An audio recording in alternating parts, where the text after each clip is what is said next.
Olá, sejam muito bem-vindos ao quarto episódio de Memórias Teatrais, a série de podcast que busca resgatar e divulgar a trajetória do TUI, o Teatro Universitário Independente de Santa Maria. Eu sou Jason Sommer e estou aqui acompanhando vocês nessa jornada.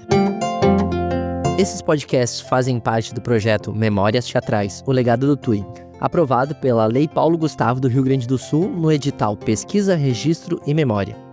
Nesse episódio, falaremos da década de 90 e do direcionamento ao trabalho dado pelo grupo durante esse período. O TUI abre mão de seus espetáculos adultos e para de pensar em montagens para esse público.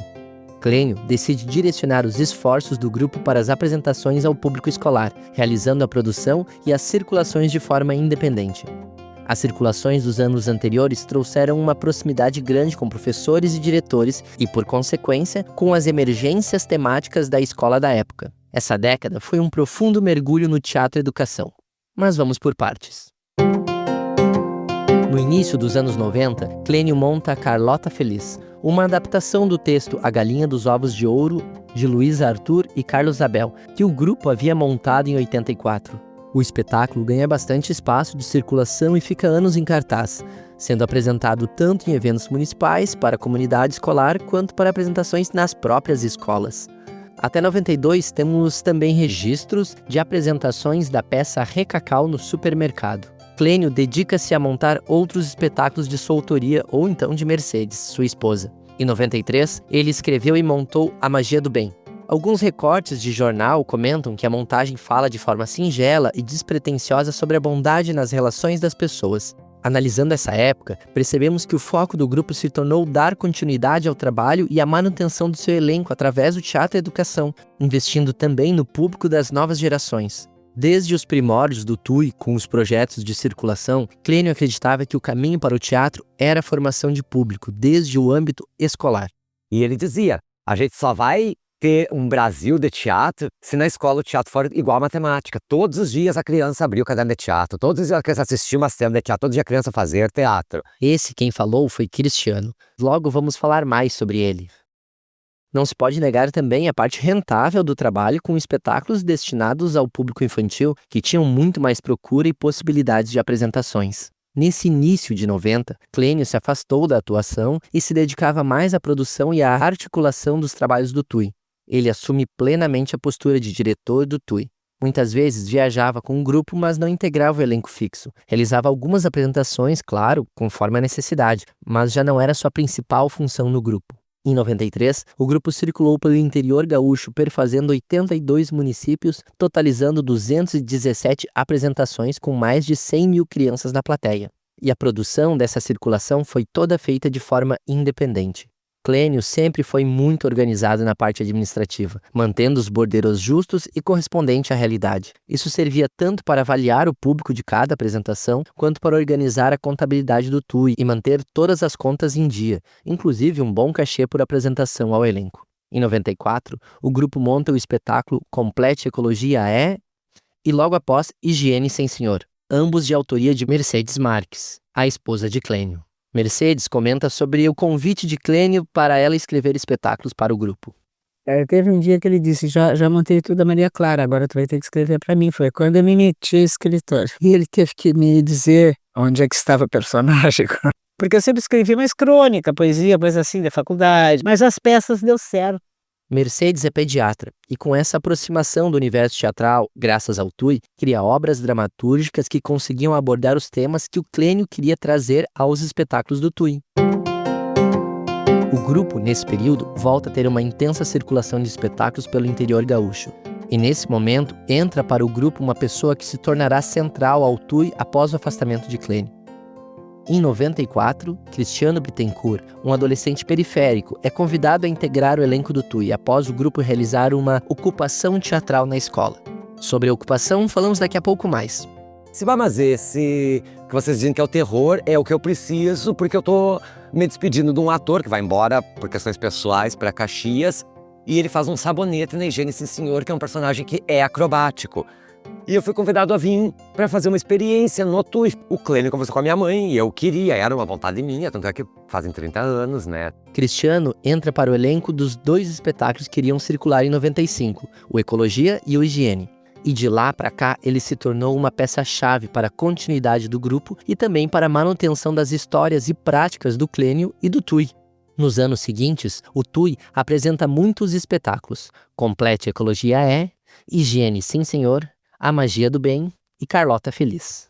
Em 97, o grupo monta Lendo Laila Chega Lá, um espetáculo que obteve grande repercussão. A Laila fez muito sucesso. Eu recebi telefonema de todo o Brasil, porque o número que constava era de casa, né? Além de ter em seu núcleo dramatúrgico o incentivo à leitura e ao estudo, o espetáculo apresentava um universo onírico e divertido. Nesses anos finais de 90, o Tui remonta novamente Recacau no supermercado, sempre um sucesso com o público, tanto pelo tom crítico e reflexivo apresentado para as crianças, quanto pela visualidade dos objetos e personagens. Durante toda a década, Clênio busca pautar junto ao poder público a necessidade de se instalar em Santa Maria uma lei de incentivo à cultura, que era um regramento novo originado pelos desdobramentos da Lei Rouanet, criado no início dos anos 90. Com muito embate e apelo da classe artística, a cidade instaura no fim dessa década a LIC no município. Clênio sempre foi uma voz ativa e atuante pela melhoria de condições da classe artística na cidade. Ele também foi um dos apoiadores na construção da ASPAC, a Associação Santamariense dos Profissionais de Artes Cênicas. A ASPAC foi muito atuante ali no final dos anos 90 e início de 2000 até 2010. Agora, voltando a falar sobre a ocupação teatral, essa foi uma prática muito realizada nesse período, e ela consistia em uma espécie de acampamento nas escolas, onde o Tui podia desenvolver um trabalho de formação de público. Era organizado um espaço da escola no qual o grupo podia apresentar seus espetáculos e ficar durante alguns dias, fazendo oficinas de iniciação teatral ou de experimentação cênica. Fiz a oficina na escola, porque era uma semana de oficina, assisti o espetáculo do Clênio e apresentamos o nosso espetáculo para o Clênio, que era o analista de Bagé. Assim como o Cristiano comentou, no final de algumas ocupações, o Tui e o Clênio assistiam às peças e espetáculos criados pelos estudantes e davam dicas, opiniões ou faziam considerações para que os jovens melhorassem e seguissem fazendo teatro. Isso servia tanto para educar as crianças e adolescentes sobre a prática teatral, quanto possibilitar contatos com jovens interessados em fazer teatro para além da escola, como ocorreu com Cristiano. Essas ocupações ocorreram em inúmeras escolas de Santa Maria, públicas ou privadas, e colaboraram significativamente para a popularização do Tui na cidade. No final da década de 90, ocorreram 2 fatos importantes para o grupo. O primeiro foi o reconhecimento de toda a trajetória de Clênio e do Tui. Na época, o grupo contava com mais de 2 milhões de espectadores ao longo de seus quase 30 anos de atuação no interior gaúcho. Ele foi reconhecido pelo IACEM, recebendo uma homenagem na Assembleia Legislativa do Estado. Um merecido reconhecimento por sua atuação e esforço para levar ao máximo de cidades do interior do Rio Grande do Sul um teatro de qualidade para a formação de plateias. E o segundo fato importante foi a aproximação do Tui com o movimento de universitários do curso de artes cênicas da UFSM. Durante muito tempo, Clênio tentou algumas aproximações com o meio acadêmico, mas havia resistência por conta de entendimentos divergentes sobre as práticas teatrais desenvolvidas por cada parte. A prática de Clênio e do Tui vinha de encontro a algo mais prático e direcionado ao fazer teatral vinculado à circulação constante dos trabalhos. Já a prática do curso de artes cênicas tinha um grande enfoque no processo antes da estreia, com poucos desdobramentos além das apresentações iniciais.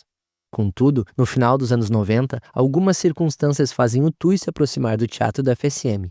Uma delas foi o convite feito a Clênio para compartilhar sua experiência com produção na disciplina de Produção e Legislação Teatral no curso de artes cênicas, o que possibilitou estreitar laços e romper algumas barreiras. Outro fato importante foi a falta de homens para as encenações do curso de cênicas da época. Então, os estudantes convidaram o elenco do Tui, composto apenas por homens, naquele momento, para fazer parte dos seus exercícios cênicos. Por fim, nesse mesmo período, ocorreu uma iniciativa do SESC de leituras dramáticas. Assim, houve uma aproximação dos estudantes, profissionais e artistas da época. Isso aproxima Clênio de Bando Marques, uma pessoa que vai ser muito importante para o Tui nos anos seguintes. Um último ponto que é bem importante da década que estamos abordando nesse episódio é o entendimento base do que viria a se tornar o Espaço Cultural Victório Facim. Durante a segunda metade dos anos 90, começou a se levantar a hipótese de inverter a lógica do trabalho desenvolvido até então. Ao invés de ficar circulando por inúmeras escolas, realizando muitas viagens, montando e desmontando cenário e todo o aparato cênico para cada local de apresentação, talvez o oposto pudesse ser feito. Se o TUI não fosse para as escolas, quem sabe não seria possível fazer as escolas irem até o TUI. Começa a ser ventilada a ideia do Teatro do TUI. Era a transformação da sede do grupo, um galpão grande que servia de local de ensaio, armazenamento de figurinos, cenários e objetos de cena, também servia como local de criação e produção dos espetáculos. Mas a ideia é transformar esse espaço num espaço teatral para receber público e realizar as temporadas do grupo. Surge aqui, então, o embrião do que seria o principal objetivo do TUI na próxima década de trabalho. Mas isso é assunto para nosso próximo episódio. Muito obrigado pela atenção e até mais. Edição de áudio Edson K, Rádio Armazém. Esta obra foi realizada com recursos da Lei Complementar número 195 de 2022, Lei Paulo Gustavo.